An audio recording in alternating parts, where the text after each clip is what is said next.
Welcome, guys, to Chibino Podcast, to a brand new episode. You got me, David the Smash Fan. Smash Tech Guy. Mister. And we're here to talk about the newest movie from My Hero Academia called Two Heroes, right? Yes, because I keep getting confused with Heels, right? I know, I confuse it all the time. Yeah, I get that confused. I don't know why. But we're here to talk about that.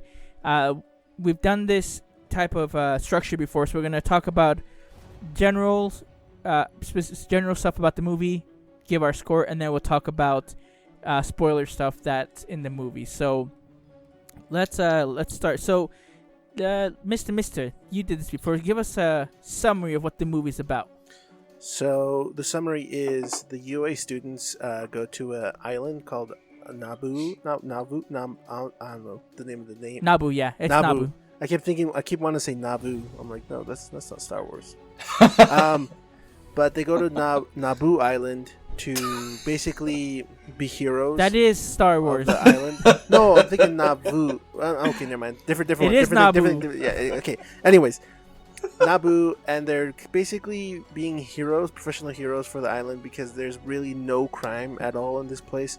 So they're basically like doing chores with for the people in the island. Things go awry. A bad guy named Nine comes in. It seems like he has powers and multiple quirks, and then the story kind of focuses a lot on Deku and Bakugo, and that's pretty much what happens. Okay, so for those wondering where this fits in the continuity of the show or the manga, it actually takes place after season 4. And some people will say that they've read that it takes place sometime between season 4, but that's not true. There are some stuff we'll talk about that tells us why this takes place after season 4. To give my thoughts, non-spoiler thoughts about the movie, the mangaka said that he used some concepts that he had for a final fight in the manga in this movie, and it really does show. There are a lot of scenes that were really breathtaking.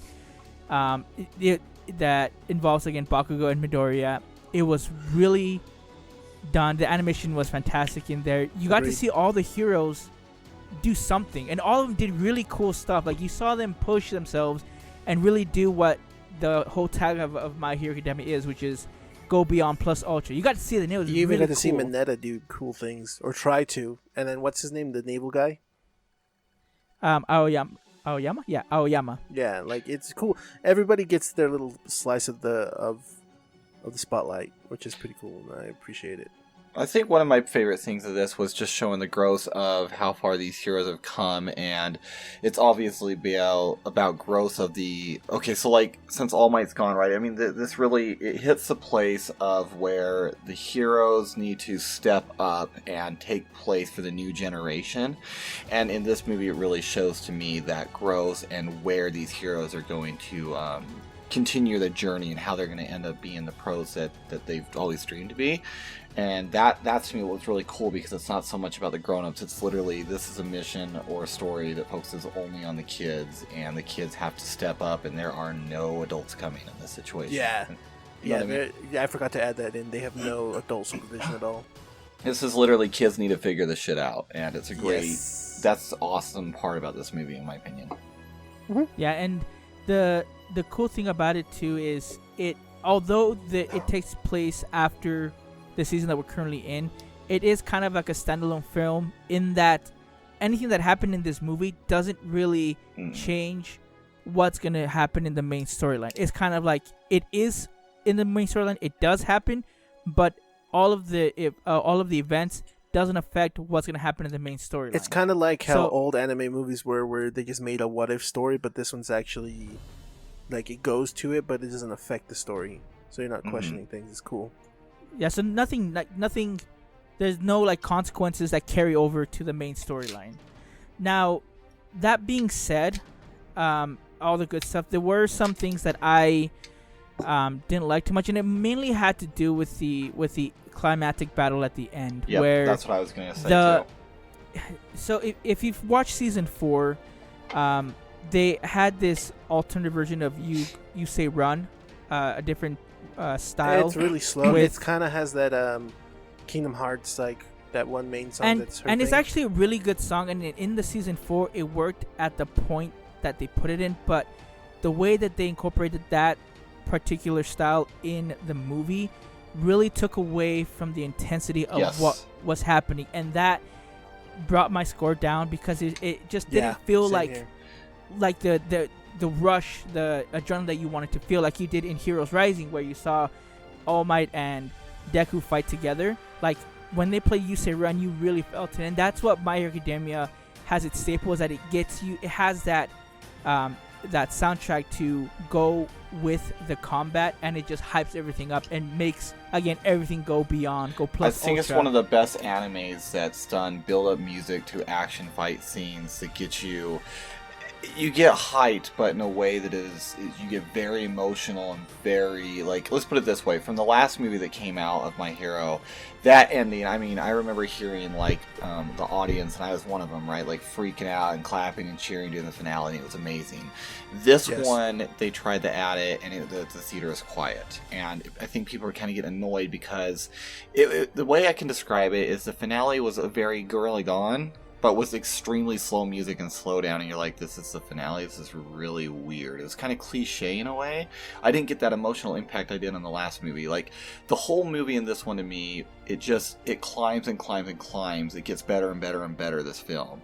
And then by the time you get to the finale, which is just, it's been climbing so hard, it just all of a sudden, for no reason, it just falls flat at the finale. The music and it takes, itself it's just, is what it feels. yeah, it's just, It's not it the was not just, the movie itself. It's just the music. It wasn't. well, wasn't good, yes in and my no. I opinion. did feel the finale was very cliche, in my opinion, in general, which we'll talk in our spoiler part. But I don't know. I agree. The music, I didn't get that emotional hype I get with My Hero finale fight stuff, and I didn't get that in the finale. But everything else to the journey to it was, I thought, amazing. And Johnny Young Bosch, he played 9 in the movie, and he has been doing fantastic in every role that he's been taking in. So he did a great job voicing 9. 9 was a villain we didn't get to.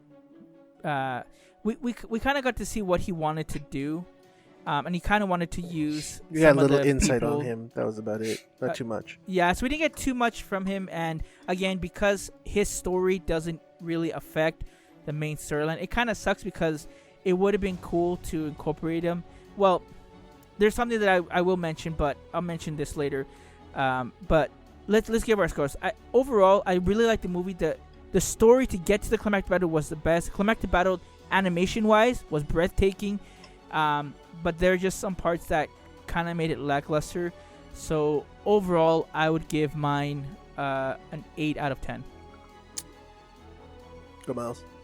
Mine's very similar to David's. It's close. The best part of this whole movie for me was something that I feel the anime lacks, and the anime is like, I love seeing the character development connections. I've always been a fan of like the Sasuke, Naruto, Goku, Vegeta stuff, and when you have here with Bakugo and Deku, this to me was showcased more of them, like Bakugo's character mainly, right, his growth and in working and putting away his ego and working with Deku, and you can actually see that even though they butt heads, they are friends. You know, there's a great character development with that, and I think the funnest part I had with this movie was those two, and I feel that the anime sometimes kind of skips over a lot of that, where this kind of was able to slow down and really kind of focus on the characters, the two together, and that's something I've been really missing, so that was the best part of this movie. Besides the finale, which really dropped it down for me, it was a little very cliche and over dramatic in my opinion. The ending, I thought this movie, the journey was amazing, so I give probably a 7.5. That's good. I'm agreeing with a lot of what you guys have said. I thought the animation was stellar, quite amazing. The music before the ending was pretty awesome. I felt like there was some growth between Bakugo and Deku, like we were stating earlier. I liked how they added these two new characters into it. They're for the movie only, and you could just see that there was growth between them, and like you could see that their aspirations to being heroes or against heroes was pretty awesome. Like I said, the score for the ending kind of soured my taste on the score a bit, and then I kind of felt like there was like an ass pull to some of the plot at the end, which we'll go into spoilers in a little bit. So I dropped it a bit. So yeah, it's about a good 8 8.5. I'm debating between 8 and 8.5. It's just like this, like we've been saying earlier, the score kind of hurt it, and then the ass pull on some of the story was kind of meh right there. But yeah that's the best I can give it. No, that's good. All right, so let's go into spoilers about this movie. So, as I said before, this takes place after season 4. Hey, just so we're clear, no manga spoilers, right? I'm only spoiling something. I'm just spoiling stuff that you saw in the movie that you clearly saw. I'm not going into detail about what the manga says. Okay, yes. Just make sure for listeners and me that's just a fellow anime watcher. So there's a few things, and again, if you don't want to know this, then skip ahead to this part, because there's a lot of spoilers that are completely confirmed, and I'm not going into manga details about it. So first things first, which I kind of didn't like that they spoiled it here, is they talk about when Nine tries to steal the Midoriya's power, so he tries to take all one for all, is you find out that he can't pull it out because there are multiple quirks in Midoriya. And you get to see some of the successors in the movie. Wait, I thought that was hinted at. I didn't know that was confirmed. Nope, that's what he said. Yeah. He said when he tries to pull it out, he says, "What? I can't pull it out." Because remember, he only had one space left for a quirk, for 9 or one or two, and that's why he couldn't pull out one for all. So they did that. They also showed the actual like faces of for a good chunk of them, right? Like 3 or 4. Yeah, no, it was like I think more than that even. It was a crap load. So aside from All Might, which because he's not dead, you saw his teacher. 5. No, you saw his teacher. Yeah, you saw 5. the bald dude. You saw Nana, and then you saw 4 other ones. 2 of them were still kind of like ghost. Their faces weren't really apparent. You couldn't tell, but yeah. Right. So there were 5 that you could see, 2 that you couldn't. The 8th is All Might, so you didn't see him, and then the 9th one is Midoriya. So that is something that I won't go into more detail, but that is something that you'd learn later on in the story that they put here in the movie. And I don't know, Miles, like, since you haven't read the manga, like, how do you feel about some of these things that I say essentially spoiled? Okay, what you just said is something I was thinking might have been a theory in my back of my head for quite a while. So I've always now that it's kind of been shown, it makes me wonder if, and I don't want to give you guys the answer. You guys give me the answer, but it'd be really cool if Deku could harness in some of those quirks and learn them. But I don't know if he can. But I guess it doesn't bother me. I mean, in animes, I'm always fascinated with the past. I've always done good stories, like with Naruto, right? I want to learn more about Minato, and stuff like that, or Kushina, and I just always like that concept, and I just really want to know more about the powers and the legacy of this, and I guess I just want more. And if he can harness from this and we get backstories to it, I really like that. That'd be cool. Yeah, I mean, it could Even also if be it's kind of like an like OVA, Yeah, it could be kind of like an Avatar too, where he can go into the memories. Because I mean, I'm not going to tell That's you a great yes or way. no, but there's multiple ideas that could occur from that. No, that's a great thought. There are other things that were in there too, like Endeavor has a new suit, has a new like hero suit. If you didn't see that, yeah, it was. I didn't. Yeah, so there's that. You also, I don't know if you saw this, Mouse, but he also has a scar on his face on his left side. I didn't see that either. Yeah, that's in there again. That's going to be in season 5. Once you see that, it's going to be dope. Okay. Yeah, there's reasons we'll for go that. into it, but yeah, I don't want to like point out things that maybe you didn't see, Miles. Yeah. No, you're good. But but it's something you saw. So you saw also that in the beginning scene when you see all the League of Villains carrying 9, you see that they were all clones. Now, if you remember correctly, Twice at the moment in the season has said he can only make basically like 1 clone at a time. Okay. So now he's made multiple ones. Again, so now it's like, well, how can he do that? So again, that's something that happens later on, which I won't go into. But again, it's kind of it's weird that they put all this stuff in, knowing that there's a majority of the fans that haven't read the manga. Well, So it's interesting. I can put it this way: as a viewer that doesn't know any spoilers, I didn't notice any spoilers. I didn't notice anything that made me think, son of a bitch. So I guess if that helps for anybody, if you're just not a manga reader at all for this particular one, there's nothing that I watched that seemed to bug me or make me think. The manga readers though that were in the theater with us, they were right next to me, and they were saying, "Oh, did you see?" I was like, and I turned and was like, "Yeah, I saw that." It's like, "Do you remember?" Yeah, the manga. Yeah, I remember that too. I was like, "Oh my god!" So it was funny because if you did read the manga, you see some stuff in there, and you're just freaking out because you're actually seeing stuff like that's way ahead. Yeah, and it's really cool. I think there's one thing that Diego brought up was something with Todoroki with the ice, but he said it was inspired by, not necessarily. I don't want to get too much into details, but he's mentioning that the ice technique that he did is similar to something that kind of happens later on. Well, yeah, because you see this, and we'll go into fights actually. That'll be our last part about the fights that they had. But there's a part where Todoroki's fighting that chimera-looking dude. By the way, that guy was a cool villain. Yeah, he was sick. He was my favorite. Todoroki remembers something that Endeavor says. And it's not something that's in the anime. It's something that they pulled from the manga, which leads to...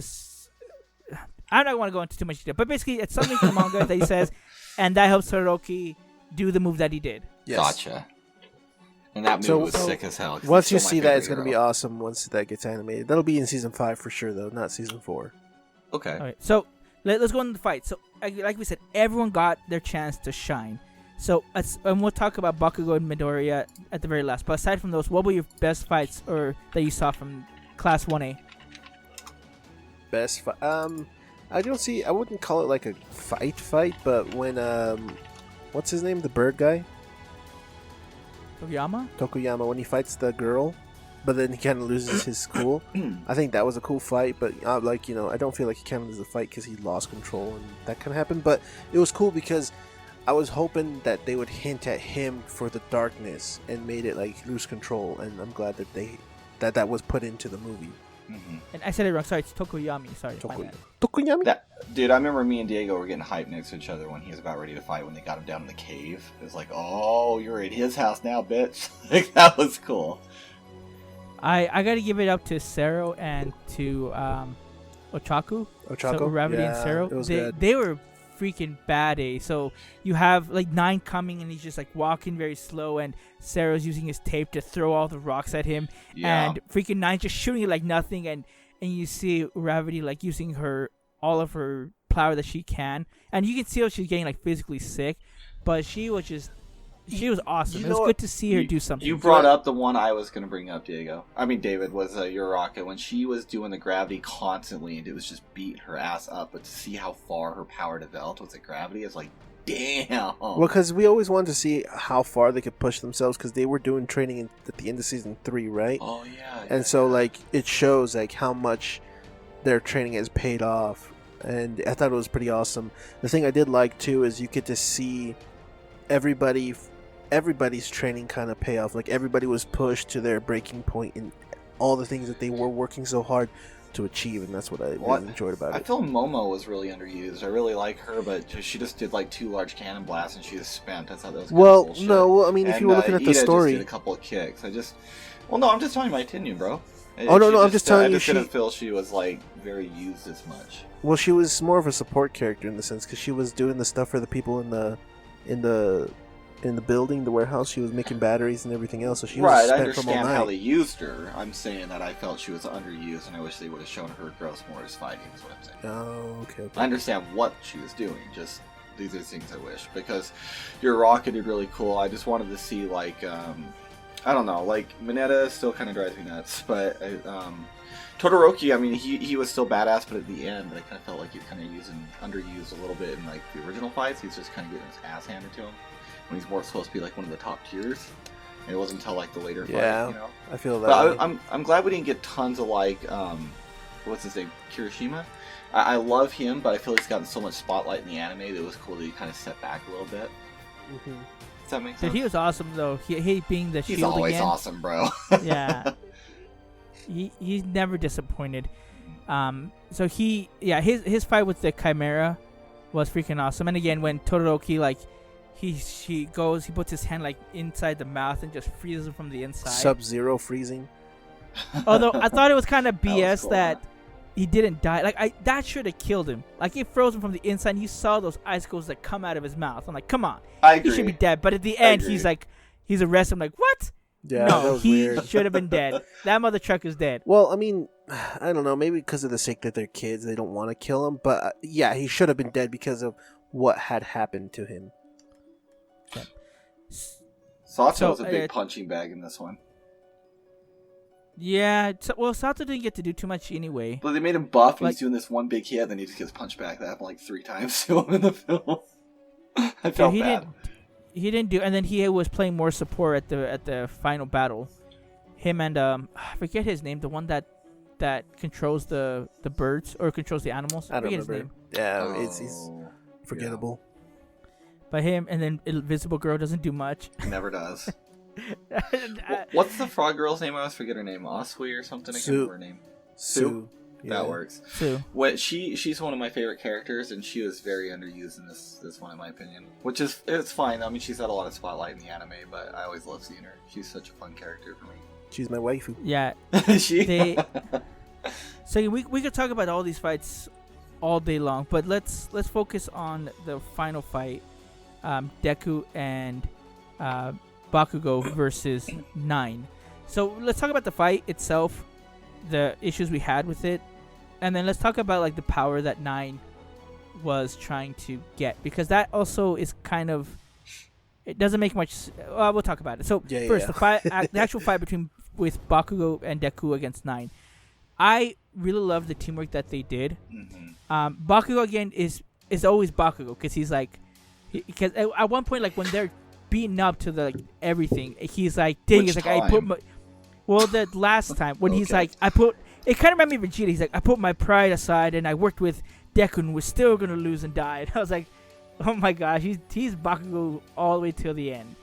Yeah, it's I true. really like that because he just kind of kept on to it, but because like he wants to do everything by himself, but he understands that this guy's way too strong, and they got their butts handed to him the first time they fought, and all throughout until the very end. So, but I really like that dynamic. I loved how they were able to work with each other. Like one of my favorite parts is when Deku like tries to do his full cowling and he gets sent back, and Bakugo like catches him mid-air, does like Yes. a little twirl around and throws him back. And I was like, Yes. oh dang! Oh, that was sick. That was sick, dude. See, that's what I mean. Like, it was cool because, like, Bakugo put his ego away, right, for just a minute.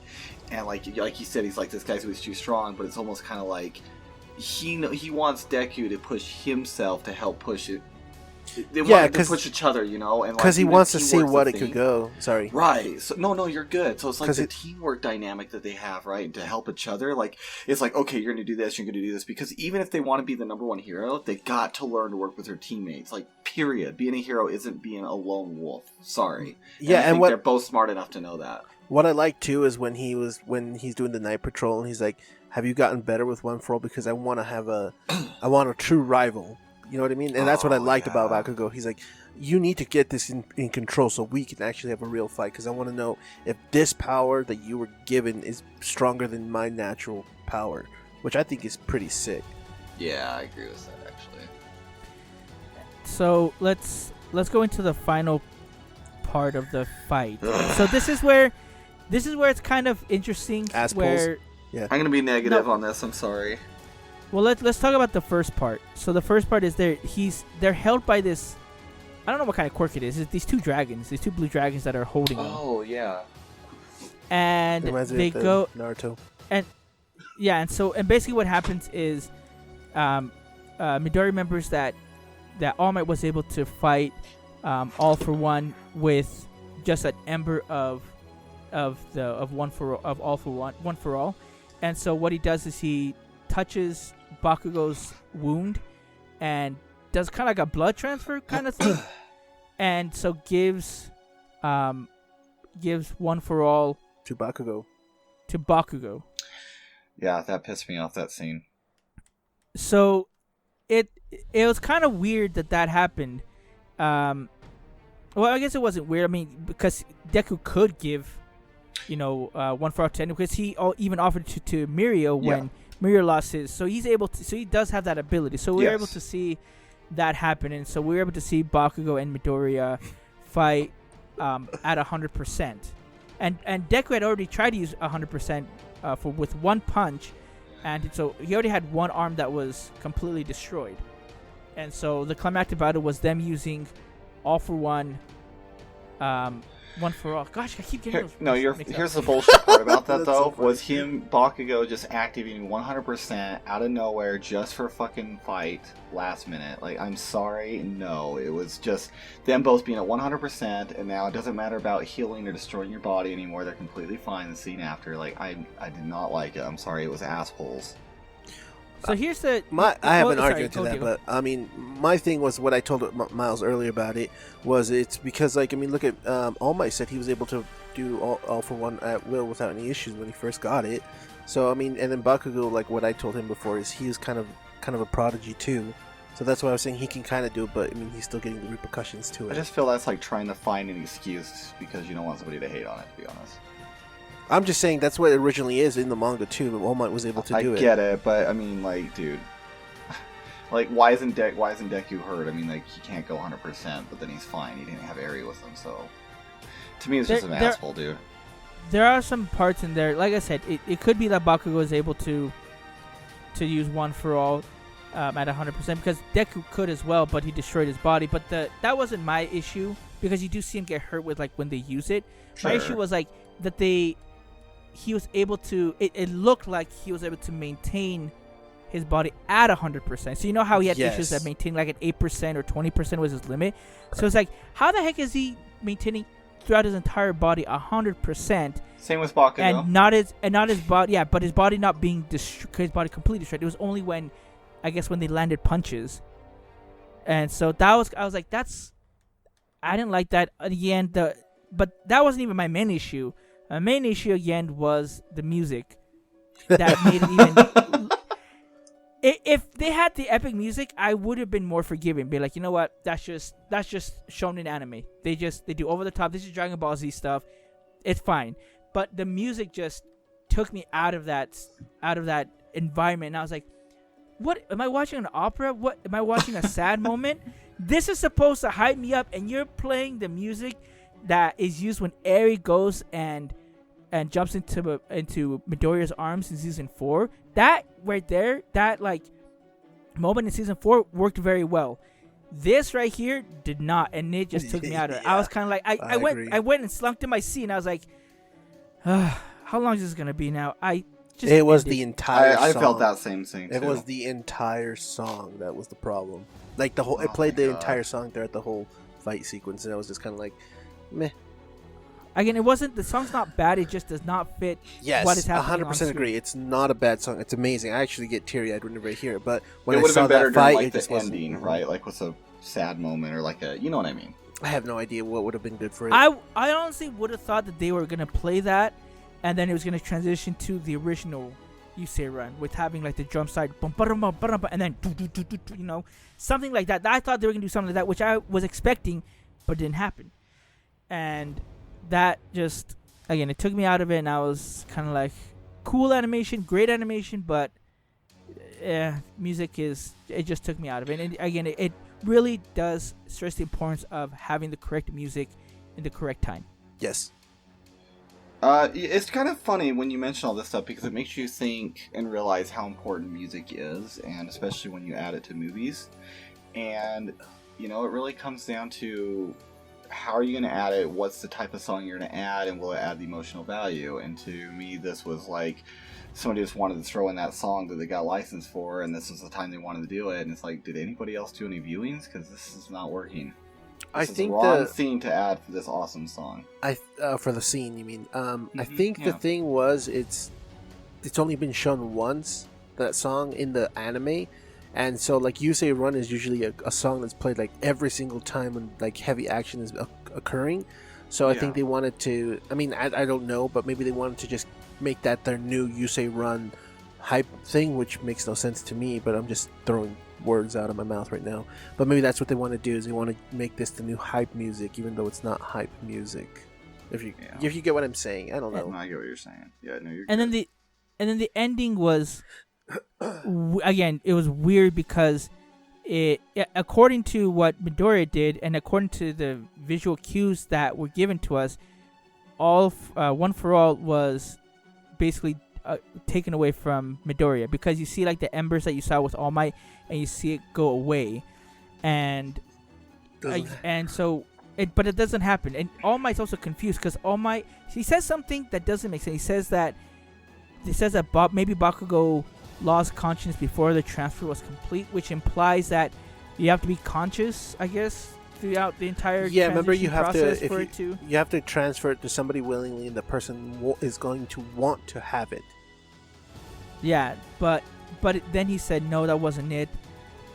I don't know. Still reside in him. It was weird. Yeah, no, like I said, fine, but like I was saying, it said like I guess he temporarily gave a portion of his power to Bakugo, but kept actual All for One for himself.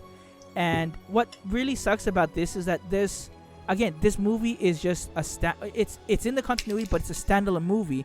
So of course Midoriya isn't going to lose his power, because otherwise it would affect the continuity of the show. Yep. Yes. So it kind of loses that, I guess, the feeling that they wanted people to have. Situation. Yeah, the consequence of his actions, because There you you know go. that he's gonna have it. So It's one of those things. It kind of sucked, because I think it was wasted.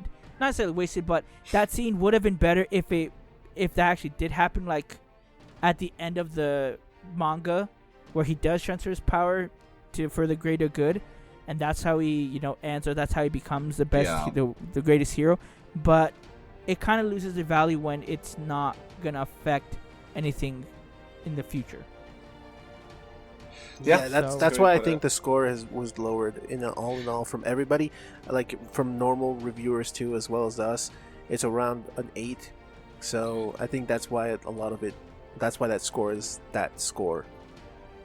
I'm gonna put it this way too. Like, if you look at both films, right? I think as a story, not necessarily the execution, but just the story is better in this film than the last one. But for enjoyability and emotional impact, I felt the first movie was a lot more fun. I had a much more fun time. Like, that movie I'd probably give a 9 out of 10, and this one is, although the story I felt was written better, just the execution, man, it's just that build-up was so good, just to drown you out, where you just like feel like you want the movie to be over now.